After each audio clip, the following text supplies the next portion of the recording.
नमो नारायण. तुम्हाला मी काही महत्त्वाच्या गोष्टी पादुका आपण जर घरी आणल्या, प्राप्त केल्या तर काय होतं ते सांगतो. पहिली गोष्ट होतं की आपल्याला आपण पादुकांची सेवा केल्यामुळं आपण सद्गुरूंची सगळी स्तुती, आरती, उपासना, पादुकाष्टक, शरणाष्टक म्हणत असतो आणि पादुकांची पूजा करतो.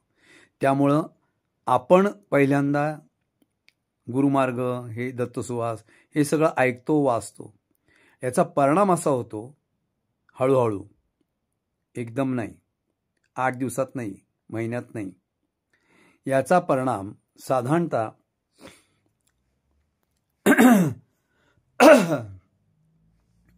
45 दिवसांत दिसायला लागतो. आणि तो 45 दिवसाचा काय दिसतो माहिती आहे? आपल्या आयुष्यातल्या सगळ्यात 9 महत्त्वाच्या गोष्टी ह्या आपल्या स्वतःच्याच अनुभवात येतात. आपल्याला कळून चुकतं की आपल्या एक एक गोष्टी पूर्ण होत चालल्यात आणि तुम्हाला आश्चर्य वाटतं. तर त्यातली ओळीने 9 गोष्टी मी सांगतो कुठल्या पूर्ण होतात, पण तुम्हाला सातत्याने हे केलं पाहिजे.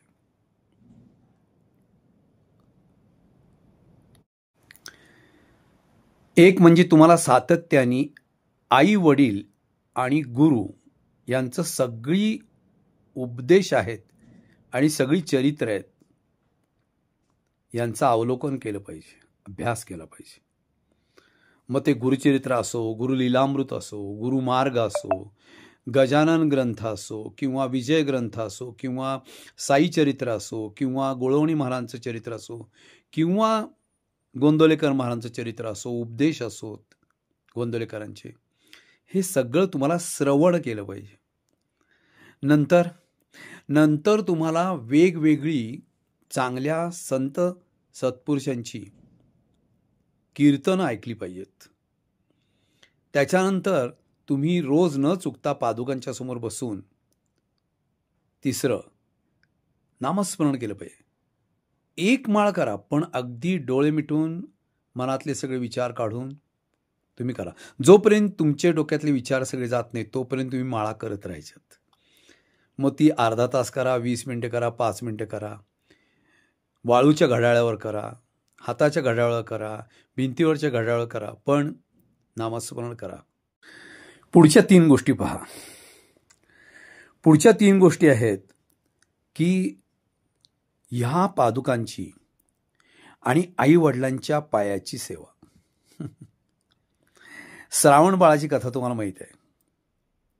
ते आई वडील कितीही सुशिक्षित असोत, उच्चभ्रू असोत, विचारवंत असोत, काय म्हणतात त्याला, ॲडव्हान्समधले असोत, काही असो, विज्ञान जाणणारे असोत, डॉक्टर असोत, म्हणजे एखाद्या कॉलेजचे प्रिन्सिपल असोत, आई वडील, तरीही त्यांचे पायांची सेवा करायची. तशी सद्गुरू चरण आपल्या घरात आल्यानंतर सद्गुरूंची पण सेवा अशीच करायची. मग त्या चरणांना अतिशय सुंदर, स्वच्छ, गरम पाणी, व्यवस्थित आंघोळ घालायची पादुकांना आणि त्याच्यानंतर सुवासिक अत्तर, सुवासिक चंदनाचं गंध असं लावायचं. याला सेवा म्हणतात. दुसरं असं की त्याच्यावर अर्चन म्हणजे दुर्वा, बेल आणि तुळस ही तिन्ही वाहिली तरी चालतात पादुकांना, लक्षात घ्या. आई वडिलांच्या सुद्धा पायावर तुळशीपत्र ठेवलं तर खूप छान होतं. सद्गुरूंच्या पायाच्या, उजव्या पायाच्या अंगठ्यावर तुळशीचं पान ठेवायचं. आता आपलं पादसंवाहन झालं, अर्चन झालं. आता वंदन न चुकता कामावर जाण्याच्या अगोदर पूजा करत असताना चरणांना नमस्कार करायचा. ते दोन्ही चरण उचलायचे आणि या भ्रूमध्याच्या दोन्ही बाजूच्या भुवया आहेत, इथं दोन्हीकडं ते चरण लागले पाहिजेत. अशा प्रकारे आपण डोकं टेकायचं. त्यांना आपण असं नाही आणायचं, ते हातात धरायचे आणि आपण डोकं टेकायचं. याप्रमाणे वंदन करायचं. नंतर आईवडिलांना नमस्कार करायचा. मातृदेव भव, पितृदेव भव, आचार्य देव भव, तिघांना नमस्कार करायचा. जमलं तर पत्नी ही घरातली लक्ष्मी आहे, तिला लक्ष्मी म्हणून नमस्कार करायचा. पत्नी बायको म्हणून नाही, तुम्हाला सतत लक्ष्मी हवी असेल तर. आणि अशा प्रकारे हे वंदन आहे. हे वंदन दिवसातनं 2दा तरी व्हायला पाहिजे. संध्याकाळी कामावर आल्यानंतर हातपाय धुवायचे किंवा आंघोळ करायची आणि प्रथम सद्गुरुचरण वंदन, आईवडिलांना नमस्कार, दिवा लावतीये लक्ष्मी म्हणून लक्ष्मीला नमस्कार, नमो नारायण, ही वंदन भूमिका व्हायलाच पाहिजे. आता दास्यत्व कसं असतं बघा. मज लागो मज लागो मज लागो मज लागो ध्यास गुरूंचा, मी दास तुझ्या चरणाचा. आपण दास व्हायचं हनुमंतासारखं. बघा, सीतामाईचा दास कोण होता माहिती का? लक्ष्मण. लक्ष्मण फक्त पायाकडे बघायचं वहिनीच्या, तिथून वर पाहायचं पण नाही कधी. ही दास्यभक्ती ही पाहिजे. मग ही दास्यभक्ती करत असताना गरज कशाची आहे? तर सतत दास म्हणून कुणाच्याही दारात आलेला अतिथी आपल्या, त्याच्या मुखातनं जे निघेल त्याला हो म्हणायचं. स्वामी हो, ऐकून घ्यायचं. नंतर योग्य वाटेल तर आपल्या अंतर्मनातनं इनर व्हॉइस आला तर हो करायचं. त्याला समोर नाही म्हणायचं नाही. त्याला दास्यभक्ती. नंतर जो येईल त्याला प्रेमाने आपलं म्हणायचं. सख्य भक्ती करायची. आणि ही इतकी मैत्री छान करायची की ती सात्विक पाहिजे, एकदम शुद्ध. नमो नारायण.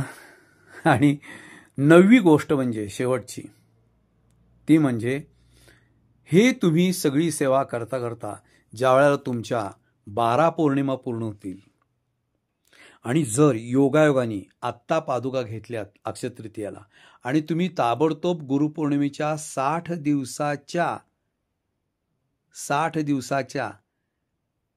8 शनिवारी तुम्ही जर त्या पादुका घेऊन आलात समर्थवाडीत, कारण तिथून तुम्हाला मिळणार, आणि त्या गुरुपीठापाशी ठेवल्यात आणि आरती उपासना केलीत आणि रविवारी सकाळी व्यवस्थित शांतपणे सुट्टी असल्याकारणानं पादुकांची सगळी ही 9 प्रकारची सेवा केलीत. ध्याय श्री गुरु मानसम मणिमयम पाद्यम सु तीर्थोदकम अर्घ्यम गंध सुमाल्य, हे सगळं जण म्हणलं आणि व्यवस्थित पूजा केलीत, अगदी सत्यत्य स्वामीपूजेसारखी. आणि जर तुम्ही नैवेद्य प्रसाद करून निघून गेलात, अशी जर गुरुपौर्णिमेत 8 शनिवारी 8 रविवारी पालखीसहित जर तुम्ही, हो पालखीच्या बरोबर पादुका घेऊन फिरा ना, काय हरकत नाही, अशी जर सेवा केलीत तर ही सेवा तुम्ही तुमच्या मनाला आत्मनिवेदन कराल. तुम्ही तुमच्या आतल्या अंतरात्म्याला इनर व्हॉइसला सांगाल की गुरुपौर्णिमेचे 60 दिवस झाले आणि 60 दिवसातले मी 8 शनिवार आणि 8 रविवार पूर्ण केले. भगवंता सद्गुरुराया, तुम्हाला बघा तुमच्या 9 गोष्टी पूर्ण होतील वर्षाच्या आत, 12 पौर्णिमेच्या आत.